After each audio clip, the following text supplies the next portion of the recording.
नमस्कार साथियों, स्वागत है आपका जेके गुरुजी क्लासेस के यूट्यूब चैनल पर। आज की इस क्लास में हम राजस्थान के जो संत संप्रदाय है उनमें जो हमारी जो बची हुई जो क्लास है वो हम पूरी करने वाले हैं, जिसमें हमें जो बहुत सारे जो संत है वो हमने कवर कर लिए थे और जो भी पूरे डिटेल के साथ हमने कवर किए थे। और मैं उम्मीद करता हूँ कि अगर आप वो कंटेंट अगर बेहतरीन तरीके से पढ़ते हो तो आपका जो एक भी प्रश्न है वो आपके छूटेगा नहीं। ठीक है, और साथ ही जो आने वाली 2 या 3 क्लासों में हम राजस्थान के जो संत संप्रदाय है उसको पूरा करने वाले हैं। और मैं दावे के साथ कह सकता हूँ कि जो कंटेंट मैंने इस जो वीडियो के माध्यम से आपको दिया है, अगर आप किसी भी किताब से मिलान करोगे तो आपको 4 बातें एक्स्ट्रा ही मिलेगी। और साथ ही आपको जितने भी इस टॉपिक से जुड़े हुए जितने भी अगर आपके प्रीवियस एग्जाम के प्रश्न है अगर आप चेक करते हो तो कहते हैं कि मैं कह सकता हूँ कि 90 से 95% प्रश्न है वो आपके इन्हीं नोट्स में से आपका मिलने वाला है। तो मैं कह सकता हूँ कि आपको बेहतरीन कंटेंट के साथ कहते हैं कि क्लासें आपकी प्रोवाइड की जा रही है। तो आप इस क्लासों को बढ़िया से देखिएगा, समझिएगा और साथ ही अपने जो नोट्स है वो आपके जरूर रहेगा, क्योंकि जब आप नोट्स बनाओगे और उसका बार बार रिवीजन करोगे तभी आपको याद रहेगा। क्योंकि चाहे मैं हूँ चाहे कोई भी, अगर आप किसी भी इस जगह अगर आप वीडियो देखते हो, क्लासें देखते हो, कुछ भी करते हो, लेकिन जब तक आप खुद अपनी तरह से रिवीजन नहीं करोगे तब तक कह सकता हूँ कि आप किसी भी कितना भी बढ़िया वीडियो देख लो, कितना भी बढ़िया क्लासें देख लो, कुछ भी कर लो, आपके लिए वो वर्थ नहीं रहने वाली है। ठीक है, और साथ ही जो ये क्लास है वो राजस्थान के हर एग्जाम के लिए आपके इंपॉर्टेंट रहने वाली है, क्योंकि आप जानते हो कि राजस्थान का कला संस्कृति वाला पार्ट है वो राजस्थान के हर एग्जाम में पूछा जाता है। तो सभी पेशा के लिए आपके इंपॉर्टेंट रहने वाला है। तो आज की क्लास से बिना देरी किए शुरू करते हैं। तो आज की संप्रदाय, आज के जो संत संप्रदाय है वो हमारी नवी क्लास रहने वाली है। उसके बाद शायद 2 क्लास और आई है, उसके बाद आपके जो संत संप्रदाय वाला टॉपिक है वो आपके पूरा होगा। ठीक है, हम बात कर रहे थे आपके राम स्नेह संप्रदाय के बारे में। हम बात कर रहे थे आपके राम स्नेह संप्रदाय के बारे में बात कर रहे थे और मैंने बताया था कि राम स्नेह संप्रदाय है उसकी कुल मिला के जो 4 पीठ देखने को मिलती है। कितनी? 4 पीठ। 4 पीठ में से सबसे जो प्रमुख पीठ थी वो मिलती है हमें शाहपुरा में मिलती है। शाहपुरा है वहां पे देखने को मिलती है। जब मैंने बताया था कि वहां पर फूल डोल उत्सव है, आपकी जो चावलों की लूट है, जो राम द्वारा है, वो सारा कहते हैं कि आपके शाहपुरा पीठ का प्रसिद्ध है। ठीक है, फिर मैंने बताया था कि बाकी जो 3 जो पीठ है वो इसी राम जो शाहपुरा पीठ है उसी की उपपीठ मानी जाती है, जिसमें एक पीठ मैंने बताया था कि आपके रैंड शाखा बताई थी जो कि नागौर में है, जिनके संस्थापक आपके दरियाल जी मिलते हैं। तीसरी शाखा बताई थी मैंने आपको सेरथल शाखा जो बीकानेर में है और उसके जो आपके संस्थापक है वो हरिराम दास जी थे। ठीक है, और एक बताई थी आपको आपके जो आज हम उसके और ये इतनी जो बातें हमने पिछली क्लास में हम कवर कर ली थी। और एक जो बच गई थी हमारी आपके खेड़ा शाखा जो कि जोधपुर में है और आपके कहते हैं कि इनके जो संस्थापक है वो आपके रामदास जी है। कौन है? आपके रामदास जी है। तो उसके बारे में पढ़ेंगे। तो साथ ही हम देखेंगे कि आपके मतलब आज की क्लास में सबसे पहले हम रामदास जी है उनके बारे में पढ़ने वाले हैं। तो सबसे पहले बात की जाए रामदास जी है उनके बारे में पढ़े तो सबसे पहले आप देखेंगे कि इनका जन्म है वो हमें कहाँ हुआ। तो याद रखिएगा इनका जन्म है वो आपके बीकमपुर जोधपुर में हुआ है। कहाँ हुआ था? आपके बीकमपुर जोधपुर में हुआ। ठीक है, जबकि इनकी मृत्यु कहाँ हुई थी? तो खेड़ापा जोधपुर में हुई थी। कहाँ पर हुई थी? खेड़ापा जोधपुर में हुई थी। और आप जानते हैं कि खेड़ापा में ही कहते हैं कि इनकी जो ये रामस्नेह संप्रदाय है उसकी जो उपपीठ है वो आपके खेड़ापा जोधपुर में ही है। अगर इनके पिता की बात होती है, इनके पिता का नाम मिलता है हमें शार्दुल जी मिलता है और माता का नाम मिलता है आपकी अणबे देवी है, वो मिलता है। क्या मिलता है? अणबे देवी मिलता है। जबकि इनके गुरु कौन है? तो गुरु है आपके संत हरिराम दास जी। अब हरिराम दास जी कौन थे? तो मैंने बताया था कि आपके जो ये सेरथल शाखा है, बीकानेर वाली सेरथल शाखा है, उस शाखा के जो संस्थापक थे कौन थे? संत हरिराम दास जी। वही कहते हैं कि आपके संत रामदास जी के गुरु थे। ठीक है, तो याद रखिएगा, कैसे याद रख सकते हो आप। ठीक है, और खेड़ापा शाखा मैंने बताया कि इन्होंने किसकी स्थापना करी? तो आपकी जो राम स्नेही संप्रदाय है, किसकी? राम स्नेही संप्रदाय है। तो रामस्नेह संप्रदाय की जो खेड़ापा शाखा है उसकी जो स्थापना इनके द्वारा करी गई थी। ये जो आपकी जो स्थापना वो याद रखेगा क्योंकि अक्सर आपके एग्जाम में पूछा जाता है। अब इम्पोर्टेंट ये है कि इनके द्वारा जो लिखे गए ग्रंथ है, इनकी रचना है, उनके बारे में बात करें तो एक रचना मिलती है आपकी जाम्बा भारती, दूसरी मिलती है आपकी चेतावनी, एक मिलती है गुरु महिमा और एक मिलती है आपकी अनुबंध। ठीक है, चलो नाम है, सीधे इसको याद करना है क्योंकि आपको डायरेक्ट इस तरह के जो प्रश्न है ना वो आपके वन लाइनर एग्जाम में पूछे जाते हैं। तो डायरेक्ट आपके प्रश्न पूछे जाते हैं तो सीधा इसको याद करना है कि इनकी रचना आपके जाम्बा भारती, आपकी चेतावनी, गुरु महिमा और आपके अनुबंध। ठीक है, ये सारे हैं। ठीक है, अब हमने जो राम स्नेह संप्रदाय है उसको पूरे अच्छे तरीके से पढ़ा है और जो इतनी बातें करी वो करने के बाद हमारा जो राम स्नेह संप्रदाय है इसमें जो रामशरण संप्रदाय है वो पूरा संप्रदाय, और उनसे जुड़े हुए जितने भी जो संत है वो सभी आपके पूरे होते हैं। एक बार हम रिवीजन के तौर पर हम देख सकते हैं, क्योंकि मोस्टली रामशरण संप्रदाय में जो चार शाखा है उनसे प्रश्न आपके अक्सर पूछ लिया जाता है। तो याद रखिएगा कि जैसे कौन कौन सा बताया है, तो एक तो बताया शाहपुरा शाखा, इसके जो संस्थापक कौन थे, तो याद रखिएगा कि संत रामचरण जी थे। दूसरी शाखा मैंने बताई आपके रेण नागौर वाली शाखा, रेण शाखा ना, जिनके आपके संस्थापक थे आपके दलियाव जी। ये कौन थे आपके, याद रखिएगा दुनिया पठान थे। क्या थे, दुनिया पठान थे। तीसरी बताई मैंने सिरदल शाखा जो कि बीकानेर में है, और इसके जो आपके संस्थापक है वो आपके हरिराम दास जी मिलता है। और एक मिलता है आपकी खेड़ावा शाखा, जिनके संस्थापक मिलते हैं श्री रामदास जी मिलता है। तो ये सारी बातें हैं वो हमने रामशरण संप्रदाय के बारे में हमने करी। तो ये इसी के साथ हमारा रामशरण संप्रदाय है वो आपके पूरा होता है। अगला है आपके जो एक संत मिलते हैं आपके संत प्राणनाथ जी। संत प्राणनाथ जी की बात करूं तो सबसे इंपॉर्टेंट इन आपकी अगले संत आपके संत प्राणनाथ जी। ठीक है, प्राणनाथ जी की बात करूं तो सबसे जो इंपॉर्टेंट बात करूं तो जो अक्सर एग्जाम में हर बार पूछा जाता है वो है कि इनके द्वारा रचित किया गया ग्रंथ, और वो था आपके कुजलम स्वरूपम। कौन सा है, कुजलम स्वरूपम, कुजलम स्वरूपम। ठीक है, यानी इनके द्वारा जो आपके इनके जन्म देते हैं, इनका जन्म होता है आपके जामनगर गुजरात में होता है। और मोस्ट इंपॉर्टेंट लगा सकते हैं आप इसमें कि इनके जो ग्रंथ है ना वो ग्रंथ था आपके कुजलम स्वरूपम में, जो कितनी बार एग्जाम में पूछा गया है वो आपके से हद नहीं है ना। तो ये बहुत बड़ा एग्जाम में पूछा गया है, तो सबसे एग्जाम में पूछा गया है तो आपके इंपॉर्टेंट भी है। तो ग्रंथ है आपके कुजलम स्वरूपम, इसके द्वारा प्राण नाग जी द्वारा है ना। और ऐसे याद रख सकते हो क्या है, स्वरूप। स्वरूप का मतलब क्या होता है, आकार। स्वरूप का मतलब क्या होता है, आकार। स्वरूप का मतलब होता है आकार। और जब व्यक्ति और प्राण क्या होते हैं, प्राण यानी आत्मा, प्राण आत्मा होती है, और आत्मा का क्या नहीं होता, आकार नहीं होता। तो इस तरह से याद रख सकते हो कुजलम स्वरूपम, जिसका स्वरूप नहीं होता, किसका, प्राण का। तो कुजलम स्वरूपम प्राणनाथ जी का आपके कहते ग्रंथ देखने को मिलता है। और इनके द्वारा कहते संप्रदाय की स्थापना भी करी गई थी, और वो संप्रदाय थी आपकी परनामी संप्रदाय। वो तो याद रह जाएगा क्योंकि दोनों के नाम से मेरे से प्राणनाथ जी परनामी, प्राणनाथ जी परनामी, प्राणनाथ जी परनामी, यानी प्राणनाथ जी उनके जो आपके जो संप्रदाय है, कौन सा संप्रदाय है, तो आपके परनामी संप्रदाय की स्थापना उनके द्वारा करी गई थी। और याद रखिएगा कि इनकी जो पीठ है राजस्थान में वो मिलती है आपके आदर्श नगर जयपुर में। कहाँ पे, आदर्श नगर जयपुर में, वहां पे कहते हैं इनकी जो पीठ है वो हमें देखने को मिलती है। हाँ, तो हम बात कर रहे थे आपके संत प्राणनाथ जी के बारे में, और प्राणनाथ जी के बारे में बताया था कि इनका जन्म है वो आपके जामनगर गुजरात में होता है। और सबसे पहले बताया था कि इसमें जो इम्पोर्टेंट बात आती है, सबसे इम्पोर्टेंट वो आता है इनके द्वारा लिखा गया ग्रंथ था कुजला स्वरूपम। क्योंकि इस पॉइंट को कितनी बार आपके एग्जाम में पूछा गया है, तो आपके इसलिए ज्यादा बार पूछने की वजह से कह सकता हूँ कि सबसे इम्पोर्टेंट आपके रहता है। और इनके द्वारा कहते हैं कि जो परनामी संप्रदाय है उसकी स्थापना करी थी, जिसकी जो आपकी पीठ है वो आपके आदर्श नगर जयपुर में हमें देखने को मिलती है। फिर हम बात करेंगे आपके जो सिख धर्म है या जो सिख संत है उनके बारे में बात करेंगे। तो याद रखिएगा कि सिख धर्म या सिख संत है ना, उनसे संबंधित कुल मिला के आपको 10 संत है वो देखने को मिलते हैं। कितने, 10 संत। कितने, 10 संत। ठीक है, और 10 संत में सबसे पहले गुरु आते हैं आपके गुरु नानक देव। याद रखिएगा कि वैसे तो सिख धर्म के 10 गुरु है वैसे, लेकिन 10 के 10 आपके एग्जाम में पूछे नहीं जाते हैं। उनके द्वारा कोई विशेष कार्य किया जाता है या फिर कुछ ऐसा काम है जो कि आपके एग्जाम की दृष्टि से इम्पोर्टेंट, वैसे सारे इम्पोर्टेंट ही है, लेकिन एग्जाम की दृष्टि से क्योंकि एग्जामिनर कौन से संत को इम्पोर्टेंट मानता है वो उसके ऊपर निर्भर करता है। तो हम उसी को ही अगर मानकर जो भी इम्पोर्टेंट है संत उनके बारे में हम बात करेंगे। जिसमें सबसे पहले बात करेंगे हम गुरु नानक देव के बारे में। तो गुरु नानक देव के बारे में बात करूँ तो कहते हैं कि इनके द्वारा कहते हैं सिख धर्म की स्थापना है वो आपके करी गई थी। तो याद रखिएगा कि सिख धर्म की स्थापना किसके द्वारा करी गई थी, तो गुरु नानक देव के द्वारा। गुरु नानक देव कौन है, तो याद रखिएगा कि सिख धर्म के जो पहले आपके जो सिख संत थे, सिख धर्म के जो पहले संत थे वो थे आपके गुरु नानक देव थे। ठीक है, इनके जन्म की बात करूँ तो इनका जन्म आपके जो कार्तिक पूर्णिमा को होता है। कब होता है, कार्तिक पूर्णिमा को कहते हैं जन्म होता है। और कहाँ पे होता है, तो तलवंडी पाकिस्तान में होता है। कब होता है, कहाँ होता है, तो तलवंडी पाकिस्तान में लगभग 1469 में, 1469 में कहते हैं कि यह जन्म है वो आपके होता है। अगर इनकी रचना की बात करो तो इनके द्वारा जो लिखे गए ग्रंथ है, अगर हम ग्रंथ के बारे में बात करूँ तो एक तो मिलता है आपको इनका जमपुर जी, दूसरा मिलता है आपके असादी बारी, और एक असादी बारी मिलता है। ठीक है, कौन से 2 ग्रंथ मिलते हैं आपके, एक मिलता है जमपुर जी और एक मिलता है असादी बारी मिलता है।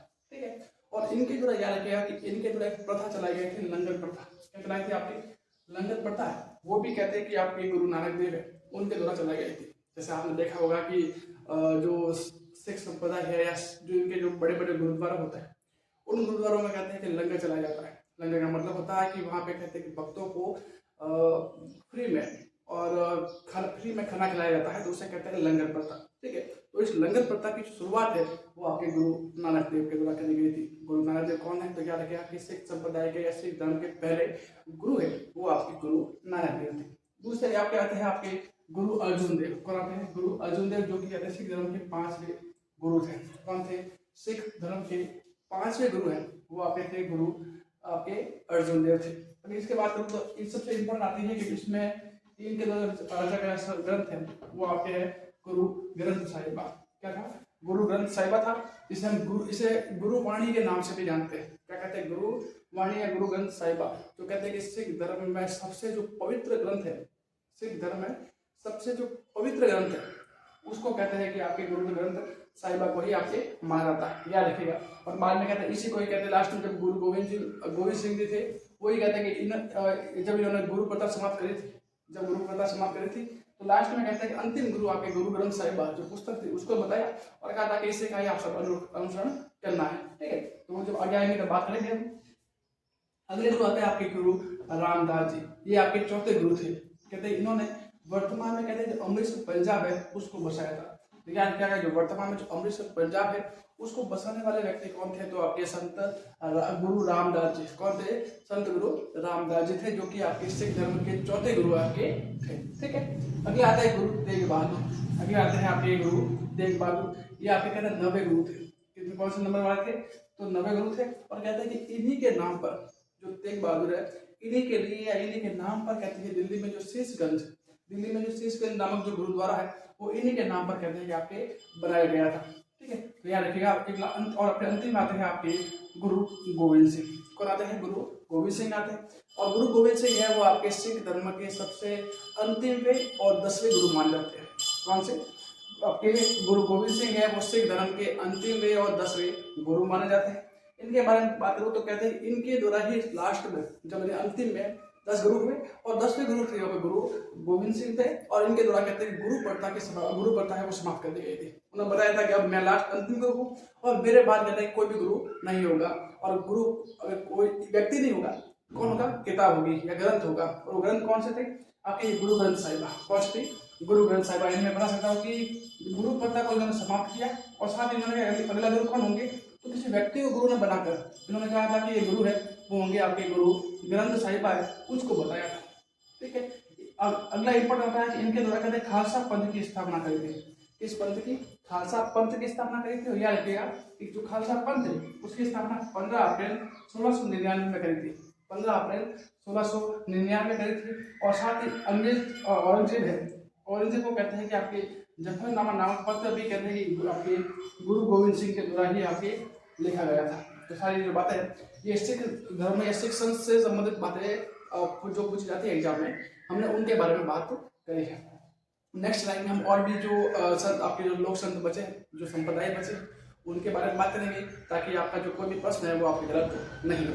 तो चलते हैं अपने नेक्स्ट स्लाइड पर। तो अगले लोक संत हमारे रहने वाले हैं आपके संत नवलदास जी। संत नवलदास जी के बारे में हम बात करेंगे। तो इनका जन्म आपके होता है आपके हसोलाव नागौर में होता है। कहाँ पे होता है? आपके इनका जन्म है वो आपके हसोलाव नागौर में होता है। जबकि इनके गुरु का नाम है वो मिलता है आपके करता राम जी। क्या मिलता है? आपके करता राम जी मिलता है। तो हसोलाव नागौर में नवलदास जी का जन्म होता है। करता जी इनके गुरु का नाम है। और कहते हैं कि इनके द्वारा कहते हैं कि नवल संप्रदाय है, इनके द्वारा आपके नवल संप्रदाय है उसकी स्थापना करी गई थी। तो उसके बारे में बात करेंगे। तो इनकी जो स्थापना है वो गई थी आपके नवल संप्रदाय की, जिसकी जो पीठ है वो हमें क्या देखने को मिलती है? तो क्या देखिएगा कि नवल दास जी की जो पीठ है, जो नवल संप्रदाय की पीठ है वो हमें जोधपुर में देखने को मिलती है। ठीक है, और इनके द्वारा एक ग्रंथ लिखा गया था। यहाँ लिखा कि नवलेश्वर अनुभव वाणी। क्या लिखा था? नवलेश्वर अनुभव वाणी। ये जो ग्रंथ है वो आपके संत नवलदास जी के द्वारा लिखा गया था। उसके बारे में थोड़ा ध्यान रखिएगा। अगले संत आता है हमारे संत लालगिरी। कौन आता है? संत लालगिरी आते हैं। और इनके बारे में बात करूँ तो इनका जन्म है वो आपके सुलखनिया गांव जोधपुर में हुआ था। कहाँ पर होता था? आपके सुलखनिया गांव जोधपुर है, वहाँ पे कहते हैं कि इनका जन्म होता है। और इनके द्वारा कहते हैं कि जो स्थापना करी थी वो अल खिला संप्रदाय, अल खिला या अल खिला संप्रदाय, अल खिला संप्रदाय की स्थापना की थी, जिसकी जो पीठ है वो हमें बीकानेर में आपके देखने को मिलती है। ठीक है, साथ ही इनके द्वारा लिखे गए ग्रंथों के बारे में बात करूँ तो इनके द्वारा ग्रंथ लिखे गए थे वो 2 लिखे गए थे, एक तो आपके कुंडलिया ग्रंथ और एक अलग स्तुति ग्रंथ है, जिसमें भी आपके ये कुंडलिया ग्रंथ है ना, ये थोड़ा इम्पोर्टेंट रहता है। क्या रहता है आपके इम्पोर्टेंट रहता है, क्योंकि इसके बारे में एग्जाम में पूछा गया है। तो याद रखिएगा कि जो कुंडलिया ग्रंथ है वो आपके संत लालगिरी का है। ठीक है, और इनकी जो समाधि ली गई थी वो थी आपके गलताजी जयपुर में ली गई थी। गलताजी जयपुर में इनके द्वारा समाधि ली गई थी। वही गलताजी जो राजस्थान की उत्तर तोतापुरी मंकी वैली के नाम से जानते हैं। ठीक है, और इनके साथ ही याद रखिएगा कि इनके जो अनुयायी है, यानी जो संत है, इस संत में या इस संप्रदाय में जो मानने वाले लोग हैं वो ज्यादातर आपके मोची जाति के थे। कौन थे आपके? मोची जाति के होते हैं। तो वो कहते हैं कि इन संप्रदाय में सबसे अधिक जो मान्यता है वो आपके रखते हैं। अगले आते हैं आपके इंपॉर्टेंट आते हैं संत धन्ना जी। संत धन्ना जी के बारे में अलग अलग तरह के बहुत सारे प्रश्न पूछते हैं, तो इनके बारे में हमें सारी बातें हैं वो ध्यान में रखनी। जैसे इनका जन्म कहाँ होता है, तो याद रखिएगा कि धोनगांव टोंक में होता है। कहाँ पे होता है? आपके संत धन्ना जी है उनका जन्म होता है आपके धोनगांव टोंक में होता है। साथ ही अगर तिथि पूछी जाए तो याद रखिएगा कि इनकी तिथि है वो आपकी वैशाख शुक्ल अष्टमी को, वैशाख शुक्ल अष्टमी को कहते हैं कि 1415 में तो होता है कि वैशाख कृष्ण अष्टमी को 1415 को कहते हैं कि इनका जो आपके जन्म है वो आपके होता है। ठीक है, इनके पिता का नाम है वो मिलता है आपके रामेश्वर जाट और माता का नाम मिलता है आपकी गंगाबाई। ठीक है, रामेश्वर जाट और माता का नाम मिलता है आपकी गंगाबाई मिलता है। और साथ ही इनके गुरु के नाम में बात की जाए, इनका गुरु नाम मिलता है आपके रामानंद जी। गुरु कौन थे आपके? रामानंद जी से जब मैंने आपको रामानंद जी के शिष्य बनाए थे, शिष्य के बारे में बताया था कि इनके बहुत सारे जो शिष्य है तो उनमें मैंने बताया था कि आपके संत धन्ना जी, आपके संत रविदास जी, मैं सब बहुत सारे आपके नाम बताए थे। उनमें से आपके धन्ना जी भी एक थे, तो वो भी आपके किसी थे? आपके रामानंद जी के शिष्य थे। ठीक है, और अगर प्रवर्तक की बात की जाए तो इनके द्वारा कहते हैं कि जो आपके भक्ति आंदोलन किसकी स्थापना करी थी? भक्ति आंदोलन या फिर कह सकते हैं धार्मिक आंदोलन है। भक्ति आंदोलन या फिर धार्मिक आंदोलन है, उसकी स्थापना है आपके संत धन्ना जी के द्वारा करी गई थी। तो ये सारी बातें आपकी धन्ना जी के बारे में आप याद रखिएगा। नेक्स्ट आपके कि धन्ना पैरोमा, एक आपके धन्ना जी के नाम का पैनोरमा भी है। पैनोरमा क्या होता है कि पैनोरमा उनकी जीवन की जो जितनी भी विशेषताएं होती है उन सबको एक जगह दर्शाया जाता है, वो होता है पैनोरमा। ठीक है, तो धन्ना जी का जो पैनोरमा है अगर उसकी बात की जाए तो ये भी आपको धुवनगांव टोंक में ही आपकी धन्ना जी का जो पैनोरमा है वो हमें मिलता है। और एक इसमें धन्ना जी के बारे में सबसे जो इम्पोर्टेंट पॉइंट आता है, वो आता है आपकी परमहंस मंडली। क्या आता है? परमहंस मंडली आता है। परमहंस मंडली कैसे ऐसे समझो कि परमहंस मंडली क्या होता है? धन्ना जी को या फिर धन्ना जी के बारे में जो भी जानते हैं या फिर धन्ना जी के पथ पर चलने वाले लोग हैं, इनके अनुयायी है, उनके द्वारा कहते हैं कि मंडली यानी ग्रुप के जो गठन किया गया था, एक ग्रुप की स्थापना करी गई थी, एक समूह की स्थापना करी गई थी, और उस समूह का नाम आपने रख दिया था आपके परमहंस मंडली। तो क्या याद रखोगे कि जो धन्ना जी है उनके अनुयायी द्वारा जो स्थापित की गई मंडली, एक तरह से ग्रुप है या समूह है, उस समूह का नाम रख दिया था आपके परमहंस मंडली। ठीक है, तो याद रखिएगा कि परम प्रश्न ऐसे ही आता है इसमें कि परमहंस मंडली का संबंध है वो निम्न में से किस लोक संत से रहा है? तो फिर इसमें आपका सही ऑप्शन हो जाएगा आपके धन्ना जी। क्या हो जाएगा? आपके धन्ना जी। ठीक है, अगला है कि इनके द्वारा अगला पॉइंट आता है कि जो सिख संप्रदाय के जो 5 गुरु थे, सिख संप्रदाय के जो 5 गुरु थे आपके अर्जुन देव। जब मैंने आपके जो पिछले स्लाइड में मैंने बताया था कि आपके सिख संप्रदाय के 5 गुरु थे आपके अर्जुन देव, और उनके द्वारा कहते एक ग्रंथ लिखा गया था गुरु ग्रंथ साहिबा, जिसे गुरुवाणी के नाम से भी जाना गया।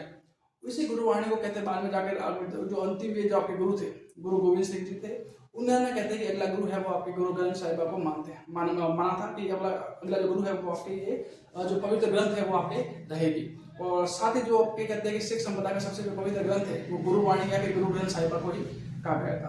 उसी गुरु ग्रंथ साहिबा में कहते हैं कि जो 3 शब्द है उसमें जो लिखे गए जो शब्द है उनमें से जो 3 शब्द है वो संत धन्ना जी के द्वारा रचित गए थे, धन्ना जी के द्वारा लिखे गए थे। तो वो भी बात ध्यान रखिएगा कि सिख धर्म के जो 5 गुरु थे अर्जुन देव, उनके द्वारा लिखी गई जो गुरुवाणी थी जिसे हम गुरु ग्रंथ साहिबा भी कहते हैं, उसमें धन्ना जी के 3 शब्द है वो आपके लिखे हुए हैं। ठीक है, तो ये थोड़ा इंपॉर्टेंट रहता है तो ध्यान रखिएगा। नेक्स्ट आपके लोक संत आता है आपके संत रविदास जी। संत रविदास जी की बात करूँ तो इनका मूल नाम मिलता है रविदास जी। क्या मिलता है? रविदास जी है इनका जो मूल नाम है वो मिलता है आपकी रविदास जी है वो मिलता है। अगर इनके जन्म की बात करूँ तो इनका जन्म होता है आपके श्री गोवर्धनपुरा वाराणसी यूपी में। क्या होता है? श्री गोवर्धनपुर वाराणसी उत्तर प्रदेश में कहते हैं कि इनका जन्म होता है। अगर तिथि पूछी जाए तो माघ पूर्णिमा, वो आपके 1388 ईस्वी को, 1388 में माघ पूर्णिमा के दिन कहते हैं कि इनका जन्म आपके होता है। अगर इन जाति की बात करूँ तो ये कहते हैं कि ये जमा जाति के थे। क्यों जाति के थे आपके? जमा जाति के थे। और उनके गुरु का नाम मिलता है आपके रामानंद जी। क्या मिलता है? रामानंद जी। वैसे मैं बताया था कि आपके धनराज जी के गुरु का नाम भी आपके रामानंद जी मिलता है। और संत रविदास जी या संत रविदास जी, उनका भी आपके गुरु का नाम आपके रामानंद जी मिलता है, क्योंकि दोनों एक ही गुरु के शिष्य आपके। ठीक है। इनके माता की बात करूँ तो इनके माता का नाम आपकी कर्मा देवी और पिता का नाम आपके सतोक दास है, सतोक दास जी है, वो आपके मिलता है। इनकी तो एक ग्रंथ की रचना करी थी, वो थी आपकी रैदास री पर्ची। क्या करी थी? रैदास री पर्ची करी थी। और इनकी कुछ एक शिष्या थी, वो थी आपकी मीराबाई। कहते हैं कि जो भगवान कृष्ण की जो परम भक्त मीराबाई है, वो कहते हैं कि संत रैदास जी को गुरु मानती थी। तो संत रैदास जी की शिष्या कौन मिलती है? तो आपको याद रखिएगा कि मीराबाई थी। इनके अलावा एक और आपकी शिष्या मिलती है, तो आप इसमें ध्यान रखिएगा, क्योंकि नॉर्मली हर किताब में आपकी मीराबाई आपके लिखा हुआ होता है। लेकिन एक चीज है, एक आपके है रानी शीला। रानी शीला है, तो वो भी आप कहते हैं कि संत रैदास जी की आपके शिष्या थी। तो उसके बारे में थोड़ा नाम थोड़ा ध्यान रखिएगा, क्योंकि हो सकता है कि आगे आने वाले एग्जाम में क्वेश्चन पूछ दिया जाए। ठीक है। और अगला है कि संत रैदास जी की छतरी कहाँ है? तो याद रखिएगा कि संत रैदास जी की छतरी है वो आपके चित्तौड़गढ़ दुर्ग में मिलती है। और वो भी आपकी 4 खंभों वाली छतरी। कितने खंभों वाली? 4 खंभों वाली छतरी है, वो मिलती है आपकी चित्तौड़गढ़ दुर्ग में। किसकी छतरी मिलती है? तो याद रखिएगा संत रैदास जी की या संत रविदास जी की आपके मिलती है। अगला है आपके संत दुर्लभ जी। संत दुर्लभ जी जिसे राजस्थान का नरसिंह कहते हैं। क्या कहते हैं? जैसे राजस्थान का नरसिंह के नाम से जानते हैं। कहते हैं इन्होंने जो आपके दुर्लभ संत दुर्लभ जी है, उनके जितने भी उपदेश दिए थे वो सारे आपके भगवान कृष्ण की भक्ति के लिए या भगवान कृष्ण के लिए ही उपदेश दिए गए थे। यानी कैसे कह सकता हो कि ये भगवान श्री कृष्ण के भक्त थे, है ना। तो इनके जो उपदेश है वो भगवान कृष्ण की भक्ति के लिए जो भी उपदेश आपके दिए गए थे। और इनकी जो कर्म स्थली जहाँ पे इन्होंने कहते हैं जो कार्य किया था या कर्म किया था, जो भी कार्य था, वो आपके डूंगरपुर और बांसवाड़ा मिलता है। राजस्थान का दक्षिणी भाग डूंगरपुर और बांसवाड़ा है, वो इनकी कर्म स्थली थी। और इनका जन्म है वो आपके वागड़ क्षेत्र में आपके 1696 में 1696 में कहते हैं कि आपकी जो संत दुर्लभ जी है उनका आपके जन्म होता है।